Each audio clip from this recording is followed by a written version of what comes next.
बहुत समय पहले की बात है। भगवान विष्णु और माता लक्ष्मी वैकुंठ धाम से पृथ्वी लोक पर भ्रमण करने के लिए आए। पृथ्वी पर उन्होंने देखा कि बहुत सारे मंदिरों में भगवान विष्णु और माता लक्ष्मी की पूजा हो रही थी।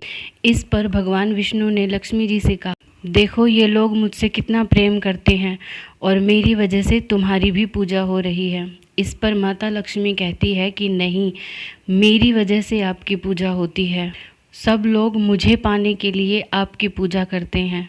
विष्णु भगवान और माता लक्ष्मी दोनों इसी वाद विवाद में पड़ जाते हैं। तो एक घर के पास जाकर विष्णु भगवान जी कहते हैं कि देखो, मैं अभी सिद्ध कर दूंगा, मेरी वजह से तुम्हारी पूजा होती है। ये कहकर विष्णु भगवान ने एक सन्यासी बाबा का भेष बनाया और वो उस घर के अंदर चले गए। घर के मालिक ने बहुत आव भगत से सन्यासी बाबा को बैठाया और उनसे भोजन के लिए पूछा। सन्यासी बाबा ने कहा कि हाँ भाई, मैं बहुत भूखा हूँ और मुझे भोजन चाहिए। उस घर का मालिक और मालकिन सन्यासी बाबा के लिए भोजन लेके आते हैं तो सन्यासी बाबा कहते हैं, मेरे पास भोजन खाने के लिए मेरे पात्र हैं, मैं उनमें ही भोजन करता हूँ। ये कहकर सन्यासी बाबा ने अपने झोले में से लकड़ी के बर्तन निकाले और एक एक करके उनको अपने सामने रख लिया। घर के मालिक और मालकिन ने उन बर्तनों में ही सन्यासी बाबा के लिए भोजन परोस दिया। जैसे ही सन्यासी बाबा भोजन शुरू करते हैं तभी बाहर से एक बुढ़िया माई की आवाज़ आती है। घर के मालिक और मालकिन उस बुढ़िया माई को भी आदर सहित अंदर लेकर आते हैं और उससे भोजन के लिए पूछते हैं।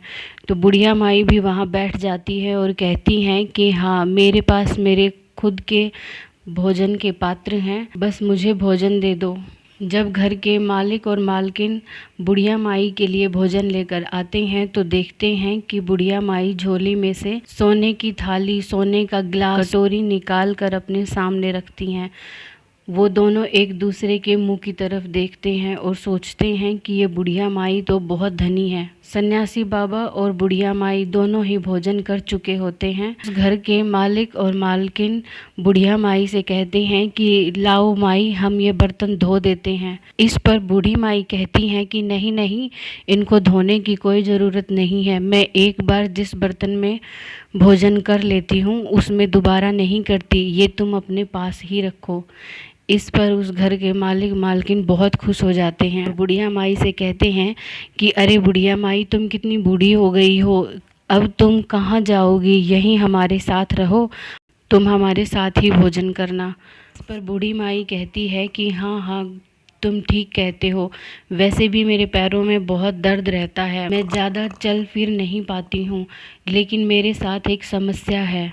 इस पर घर का मालिक थोड़ा हैरान होते हुए पूछता है कि क्या समस्या है माई, हमें बताओ।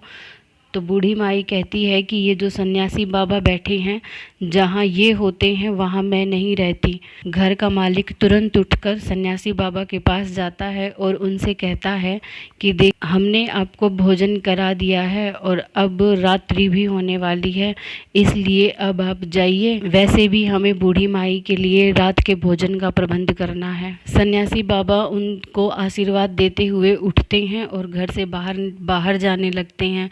तो घर के मालिक और मालकिन भी उनके पीछे पीछे उनको दरवाजे तक छोड़ने जाते हैं। जैसे ही